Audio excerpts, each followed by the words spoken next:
Welcome to Simplified UPSC by PPP, where we listen, learn, and grow together. नमस्कार। चलिए आज चलते हैं समय में थोड़ा पीछे और प्राचीन अफ्रीका के इतिहास पर एक नजर डालते हैं। हम बात करेंगे 1500 ईसा पूर्व से 700 ईस्वी के उस दौर की जब इस विशाल महाद्वीप पर कई महान सभ्यताएं जन्म ले रही थीं। तो प्राचीन अफ्रीका का नाम सुनते ही सबसे पहला ख्याल क्या आता है? शायद मिस्र, है ना?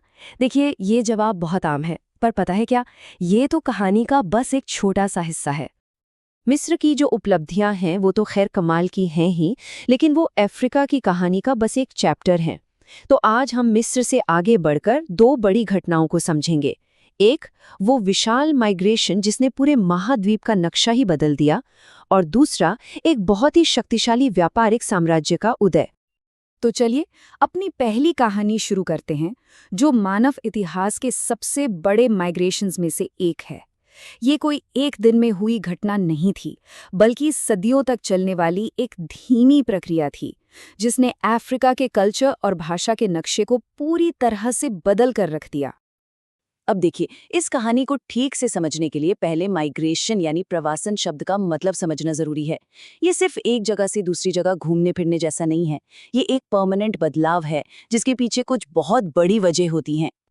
इतिहासकार अक्सर इन बड़े मूवमेंट्स को समझने के लिए पुश पुल फैक्टर्स का इस्तेमाल करते हैं। इसे ऐसे समझिए, पुश फैक्टर्स वो वजह हैं जो लोगों को एक जगह से निकलने पर मजबूर करती हैं, जैसे कि खराब मौसम या लड़ाई झगड़ा। और पुल फैक्टर्स वो चीजें हैं जो लोगों को अपनी ओर खींचती हैं, जैसे बेहतर जमीन या नए मौके। और बंटू भाषी लोगों के साथ ये दोनों ही ताकतें काम कर रही थीं। और ये मूवमेंट कोई छोटा मोटा नहीं था, ये बहुत बड़ा था। ये कोई एक बार में निकली भीड़ नहीं थी, बल्कि पीढ़ी दर पीढ़ी चलने वाला एक धीमा विस्तार था। छोटे छोटे ग्रुप नई जमीन की तलाश में आगे बढ़ते गए और अपने साथ अपनी भाषा, अपनी तकनीक और अपनी संस्कृति ले गए, जिसने आखिरकार आधे अफ्रीका को बदल दिया।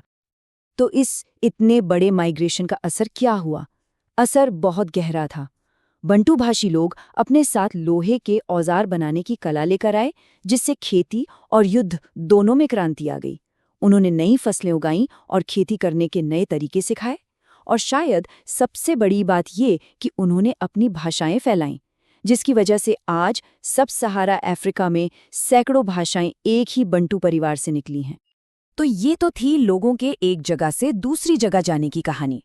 अब हम अपनी कहानी का रुख मोड़ते हैं एक ताकतवर बसे बसाए साम्राज्य की तरफ, जो इंटरनेशनल ट्रेड का एक बहुत बड़ा सेंटर बन गया, अक्सुम का साम्राज्य। अक्सुम की ताकत का सारा राज उसकी लोकेशन में छिपा था। लाल सागर पर बसा ये साम्राज्य अफ्रीका, यूरोप और एशिया के व्यापार मार्गों के ठीक चौराहे पर था। उन्होंने इस जबरदस्त लोकेशन का फायदा उठाकर एक विशाल व्यापारिक साम्राज्य बनाया, जो सोना, हाथी दांत और मसालों जैसी चीजों का व्यापार करता था। अक्सुम का जो दायरा था वो कोई छोटा मोटा आस पड़ोस का नहीं था। ये एक ग्लोबल प्लेयर था, जो सोचिए तीन तीन महाद्वीपों को जोड़ रहा था, अफ्रीका, यूरोप और एशिया।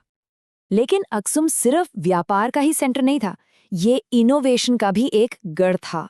उन्होंने अपनी खुद की लिखित भाषा गेज विकसित की, अपने सिक्के बनाए, जो सब सहारा अफ्रीका में पहली बार हुआ था, और पहाड़ी इलाकों में खेती के लिए टेरेस फार्मिंग जैसी कमाल की तकनीकें भी विकसित की। ये छोटा सा वाक्य, जो करीब 1700 साल पुराने सिक्कों पर लिखा है, हमें सीधे राजा एजाना के दिमाग में झांकने का मौका देता है। सोचिए, ये सिर्फ पैसा नहीं था, ये दिखाता है कि एक राजा अपने लोगों की भलाई और खुशहाली के बारे में सोच रहा था। ये अपने आप में एक बहुत ताकतवर संदेश है। हर महान साम्राज्य की तरह अक्सुम की कहानी में भी उतार चढ़ाव हैं। राजा एजाना के दौर में ये साम्राज्य अपने चरम पर था।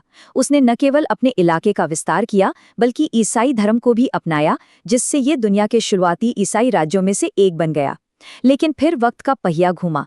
7वीं सदी में इस्लामी साम्राज्यों के उदय ने अक्सुम को उसके बड़े व्यापारिक भागीदारों से काट दिया, और यहीं से उसका पतन धीरे धीरे शुरू हो गया।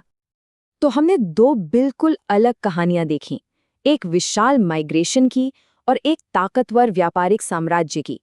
इन सब से हमें क्या सीखने को मिलता है? इन्होंने प्राचीन अफ्रीका के बारे में हमें क्या बताया और भविष्य के लिए कैसी विरासत छोड़ी? जब हम इन दोनों की विरासतों को साथ रखकर देखते हैं ना, तो एक बहुत ही दिलचस्प तस्वीर सामने आती है। बंटू प्रवासन ने लोगों, भाषाओं और टेक्नोलॉजी को फैलाकर महाद्वीप के सांस्कृतिक ताने-बाने को ही बदल दिया। वहीं दूसरी ओर अक्सुम ने अंतर्राष्ट्रीय व्यापार, शासन और धर्म की एक ऐसी विरासत छोड़ी जिसने इथियोपिया में एक मजबूत ईसाई परंपरा की नींव रखी, जो आज भी जिंदा है। तो आखिर में सवाल यही बचता है, जब हम बंटू प्रवासन और अक्सुम साम्राज्य को दुनिया के अपने दिमागी नक्शे में जोड़ते हैं, तो ये हमें याद दिलाता है कि प्राचीन दुनिया सिर्फ भूमध्य सागर के आसपास ही नहीं थी। अफ्रीका कोई अलग-थलग महाद्वीप नहीं था, बल्कि मानव इतिहास की महान कहानियों का एक सेंट्रल स्टेज था, एक ऐसी जगह जो गतिशील थी, इनोवेटिव थी और दुनिया से गहराई से जुड़ी हुई थी। Thanks for watching. Follow us on Telegram and Instagram. Don't forget to like, share, and subscribe.